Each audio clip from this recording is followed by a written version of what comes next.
So Peter, on your OurSociety profile, you've also spoken at some length about wealth inequality. So before we get into your perspective on it, because I want to hear it, I just want to explain to everyone what we mean at home. What is wealth inequality? It's not the amount of rich people or amount of poor people. That's not what wealth inequality means. It means the difference between the poorest and the wealthiest. So the U.S. statistically has the largest gap in the world. So our poor people are farthest away from the wealthy people than anywhere else. So it's not just about rich and poor, it's about how rich and how poor and how they relate to each other. So Peter, why don't you tell us about your perspective on wealth inequality? Mm-hmm. So let's explore the facts. The fact of the matter is the top 0.1% has more wealth than the bottom 90% of us in this nation. In 2017, the top 1% made 82% of the total wealth accumulated in that 1 year.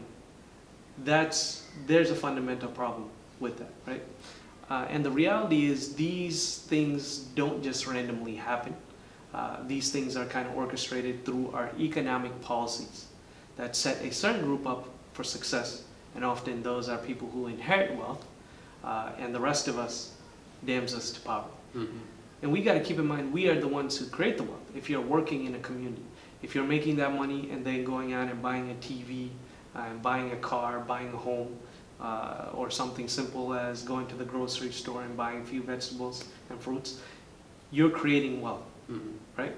And when you don't have enough money in your pocket as an average worker making maybe $30,000, maybe $50,000 a year, family making 100 maybe, when you don't have enough purchasing power ultimately, then you can't buy more stuff and keep our economy going. And the wealthiest people, they do not really go out like how much bread could one person eat, how much milk could one wealthy person drink. What they do is they end up taking it and going to a casino known as Wall Street and gambling it away. That's money we actually created, and they're gambling and wasting it away and keeping it within their circle. And the fact of the matter is, 30 to 40 years ago, the average ratio of the CEO pay to worker pay was about 45 to 1. Right? 45 to 1. Today, the average CEO to worker pay is 845 to 1 among the top 100 firms. That's not a coincidence. And there's just so much you could do with so much money. When so little people, when there's kids starving, when there's vets who come back and they are homeless, when seniors literally had to cut pills in half, and I've seen this firsthand, and people go bankrupt because they can't afford their medical bills. And so we need to end this gap. And we do some very simple things to make that happen. Raise the living wage to $15 an hour. And that's a good place to get it going to within the next 4 years. If we had stayed up with inflation, if we tied the minimum wage to inflation, and it's maintained since the last 30, 40 years, it would have been well over $20 an hour. In fact, in the state of New Jersey, for a single mother to pay for rent, as well as put food on the table, she'd need to be making $26 an hour. And I'm confident it would have been above that had we kept wages at a certain level and tied to inflation. So these are the fundamental problems. Your income should not determine if you live. It should just determine how you live. There's nothing wrong with wealth. But the fundamental problem is if you're getting wealthy off the exploitation of human beings and your fellow man or woman in this world, then that is a fundamental problem. So there's a couple of points I want to just dive into. Well, one, Peter mentioned the people who are wealthy going to Wall Street, right? So for those of us at home who might just not be super familiar with Wall Street, obviously you probably know what it is, but what is the objective of Wall Street in the country? Wall Street was designed to provide a financial vehicle for the funding of new projects in the U.S. That's the idea behind Wall Street, is capital is concentrated by individuals, by retail investors or firms to fund the productive agenda of the U.S. Statistically, however, so initially production was supposed to drive finance. The money would go where the projects were. But the reality is right now that the vast majority of money created in Wall Street stays in Wall Street. And finance has almost become like this bad master, right? It's become this thing where where we used to, the idea behind it was it would drive the American agenda and production. Instead, most of the finance in high finance goes to generating more capital. So it's capital generating more capital, not really entering the productive sector, so to speak. So you mentioned going to Wall Street, and also it is interesting because you kind of tied it in to one of your earlier points.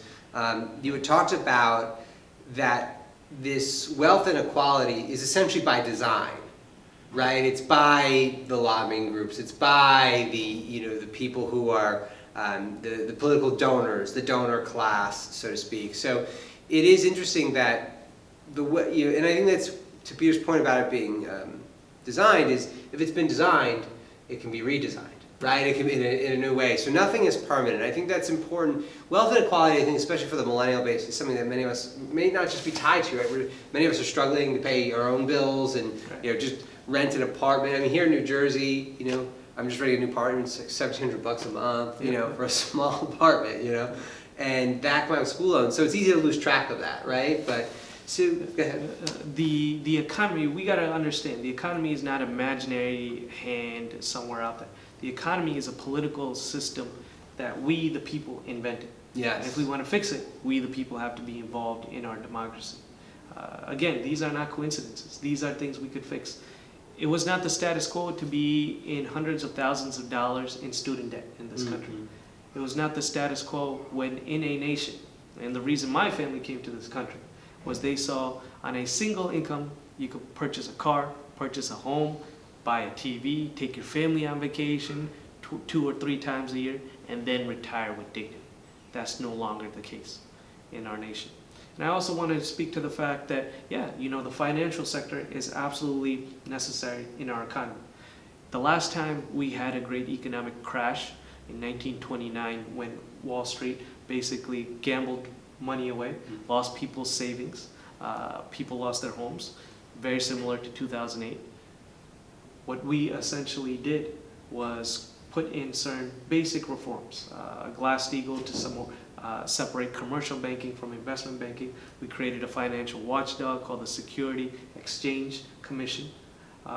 And also to rebuild our economy, the people in unions, the labor movement, went to Franklin Roosevelt and basically said to him, you want our economy to work?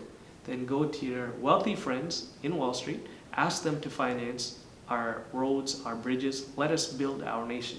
So I went to people like JP Morgan, Chase Bank, asked them for loans to finance these massive projects, put people to work, and our economy did well. We need that type of same investment. We need people in corporations, we need everyday individuals, wealthy as well as people not as wealthy, to work together to address the current crisis. The American Society of Civil Engineers has given our nation a D rating, and the state of New Jersey a D rating when it comes to our infrastructure, our rail, our roads, our bridges. We hear about our bridges, the entryway for the 7th District comes through my town in Union on the eastern end. And what are you greeted by? A whole bunch of potholes on Route 22. Yeah.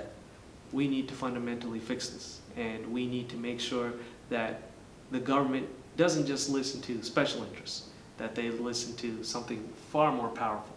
We forgot what that more powerful interest is, and that is us, we the people. Yeah. I mean, it's really interesting because in your one point about, I think is a really critical point. You mentioned that the economy is it's a system, right? I refer to it as a technology, but it's something we created. And I think that it's so often in the U.S. that we almost get in this system of these technologies are naturalized. They've just always been there, right? We're born into it, this is how it always is. But that's just not true, right? And that's part of that's the narrative we're fed of, this no alternatives. The invisible hand that works itself out, and clearly that's not the way it works. Yeah, I mean, it's just statistically, it's not. It's never been.